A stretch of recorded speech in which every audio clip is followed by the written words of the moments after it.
El señor Frank LaRue, relator especial de la ONU para la promoción y protección del derecho a la libertad de opinión y expresión, y está acompañándonos hoy en el CEN en el marco de una gira que está dando por algunos países de América Latina, presentando el informe Incidencia de la Vigilancia Estatal de las Comunicaciones en el derecho a la privacidad y el derecho a la libertad de expresión.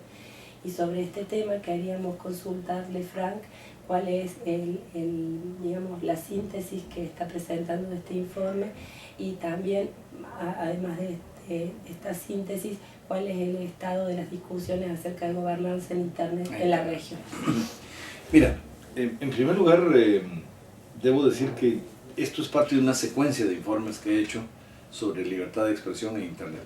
Yo a todo el mundo le digo que no soy un experto en Internet, ni en la parte técnica, ni pretendo serlo, sino la función mía es tratar de trasladar los principios y la doctrina de derechos humanos a la libertad de expresión a través de las nuevas tecnologías, en este caso el Internet, y lo que venga en el futuro. Una de las visiones de quienes redactaron la Declaración Universal y después el Pacto de Derechos Civiles y Políticos, es decir, que este es el derecho de diseminar y difundir información a través de la palabra escrita, la palabra oral, medios audiovisuales o cualquier otro medio a su elección, dice, lo cual que dejaron abierto el futuro del desarrollo tecnológico. ¿Cuál es la diferencia que Internet pone? Y lo menciono yo en mi informe inicial del 2011. Internet, a diferencia de los demás mecanismos de comunicación social, es que expande el horizonte porque todos eran unilineales. Hay un comunicador o comunicadora que lanza un mensaje a una persona o a un público definido, y ahí termina. En el Internet es interactivo, se lanza un mensaje, se recibe, se responde, pero además se puede interactuar con otras personas que lo reciben simultáneamente y se puede conectar en redes. Esto le da mucha vitalidad al Internet, y por eso es que a mí me parece que es el instrumento idóneo para ejercer la libertad de expresión. Lo primero que dejé claro en mi segundo informe ante la Asamblea General es que eso implica garantizar el acceso, el primer elemento. Esto dicho en los países desarrollados o en las grandes ciudades, digamos acá en Argentina, dicho en Buenos Aires, en Córdoba o en cualquier ciudad grande, pues tal vez no tiene sentido, pero sí tiene mucho sentido de cara a las comunidades rurales. Para mí el Internet debe llegar a las poblaciones más remotas, más rurales y más pobres de un país, para que mantengamos la universalidad del ejercicio de este derecho. O sea, la libertad de expresión solo es real si todos tenemos derecho a ejercitarla, si no, no. Es un poco como la red telefónica, digamos. Los teléfonos solo funcionaron cuando realmente las redes crecieron.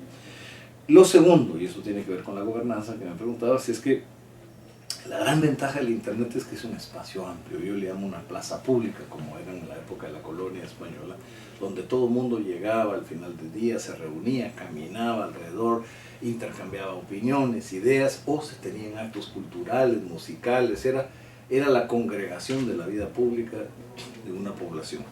Tenía límites alrededor, la libertad de expresión tiene límites, pero son límites muy pequeños, muy excepcionales, muy calificados por los principios de derechos humanos en el artículo 19. Yo creo que el Internet tiene riesgos, lo he dicho siempre, es un gran instrumento, el mejor que tenemos, pero también tiene grandes riesgos y por consiguiente es importante que lo evaluemos. Sin embargo, yo creo que gran parte de estos riesgos se remedian con políticas de prevención, cómo educar a la niñez, en cómo usar el Internet, los padres de familia, en cómo orientar a sus hijos, y no con necesariamente regulaciones del Estado. Y esto también tiene que ver con la gobernanza. Para mí el Estado debe limitar la libertad de expresión en general solo en los casos extremos, en que suceda una grave violación de derechos humanos de otras personas o un delito, digamos, ¿no? El siguiente informe que hice fue el discurso del odio, el año pasado, en octubre, en la Asamblea General, que tiene que ver con Internet indirectamente, porque, digamos, yo creo que hay que tener un espectro muy amplio y permisivo incluso en la libertad de expresión, pero hay un margen ya de excepción cuando hay una incitación al odio, a la discriminación y a la violencia. Esto sí ya marcaría la prohibición del artículo 20, que dice el Estado debe prohibir estas expresiones. ¿Y hacia dónde están avanzando los estados en materia de regulación de Internet? ¿Cuál es su diagnóstico? Yo tengo la impresión de que los estados, y aquí vino mi siguiente informe, el de vigilancia, digamos, de comunicaciones, y es que los estados se preocuparon más en lugar de regular el Internet, porque es difícil en el sentido de cómo regula uno el Internet, pero al mismo tiempo le mantiene uno esa apertura. Por eso insisto en ese sentido de espacio público, digamos, ¿no? Yo siempre menciono en el caso de UNESCO, UNESCO en su estatuto fundamental, en su constitución habla en el artículo 1 de que es una institución para promover la paz, facilitando, dice, el libre flujo de ideas y de conocimiento entre los pueblos. Ese concepto de libre flujo de conocimientos y de ideas me gusta mucho, y eso es el Internet. Entonces, primero, las regulaciones no deben tratar de detener ese libre flujo ni ser un obstáculo. El Internet debe fluir con apertura. Y aquí es donde hay toda una discusión. Hay quienes dicen que es mejor no regular el Internet que regularlo mal, por ejemplo.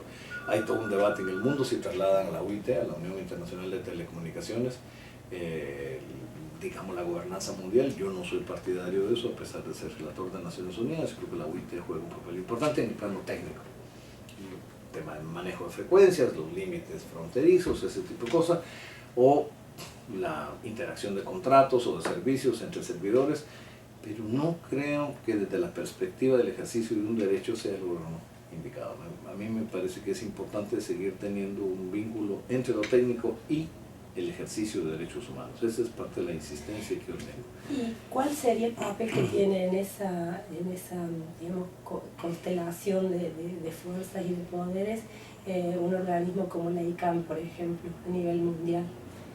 Claro, ese es exactamente el tema. De nuevo, ¿por qué fue creado el IGF, digamos, ¿no? Promovido desde la ICANN y el vínculo con la UIT y el WISIS? Era porque hacía falta, digamos, un espacio. Internet no es solo potestad de los estados. De hecho, la tecnología avanza tan rápidamente que de alguna forma hay una responsabilidad de quienes desarrollan el espíritu tecnológico. Incluso con mi informe sobre vigilancia de las comunicaciones, es una responsabilidad del Estado, pero también es una responsabilidad de corporaciones privadas que desarrollan el software y la tecnología para hacer monitoreo y vigilancia. Entonces, se volvió un interés de mezclar diferentes sectores. Y el IGF surgió supuestamente como un experimento por 5 años y sin embargo se ha continuado en el tiempo. ¿Qué es lo que esto nos demuestra? Que el Internet no es como otros factores en que el Estado puede, en consulta con sectores regulares. Yo creo que el Internet va a necesitar un diálogo de sectores múltiples interesados en el tema, lo que en inglés llaman el multi-stakeholder dialogue, que yo creo que es importante, porque es esa combinación de intereses de sociedad civil, de usuarios, con las corporaciones que desarrollan la tecnología, con los que dan el servicio, con los estados juntos, los que en diálogo conjunto pueden hacer una regulación más congruente. Yo no se lo dejaría en manos exclusivas de ninguno de estos sectores, sino obligar a todos a actuar en común. Y ese es el esfuerzo que hay que seguir haciendo. Tristemente, digamos, de alguna forma los estados ante eso también y ante la preocupación de que este es un sector que se les va de las manos, sienten más que buscar regulación, buscar vigilancia, la alternativa de vigilancia y de seguridad. Y yo lo digo en mi último informe que fue presentado ahorita el 3 de junio en Ginebra, que es sobre vigilancia, privacidad y seguridad nacional, es que yo no estoy excluyendo, primero, el que hay riesgos de seguridad nacional. Por supuesto que los hay. Hay terrorismo en el mundo, sí.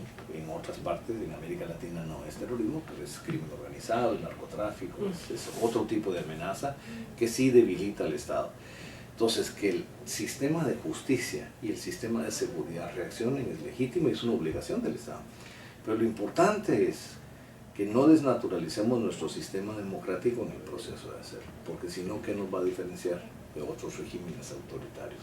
Entonces, yo creo que se puede monitorear comunicaciones para prevenir actos de violaciones graves de derechos humanos o de delitos graves, pero con el debido proceso. Tiene que haber necesidad de esto para proteger a otras personas, tiene que haber una proporcionalidad de la injerencia y la intervención, pero especialmente tiene que haber un debido proceso democrático, normalmente ordenado por un juez y si se puede supervisado por el Parlamento, el organismo legislativo.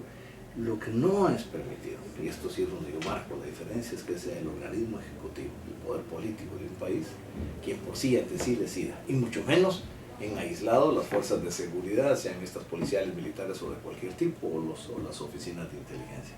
No pueden ellos solos tomar la decisión, porque entonces empieza a crearse un poder desordenado, exorbitante, que atenta contra el régimen democrático. Entonces sí, protegemos a las personas del daño, pero afectamos nuestro sistema. Entonces en la balanza de beneficio y riesgo, yo creo que paramos perdiendo. Seguimos el debate en la charla a continuación. Muchas gracias, Frank. Gracias a ustedes. Muchas gracias.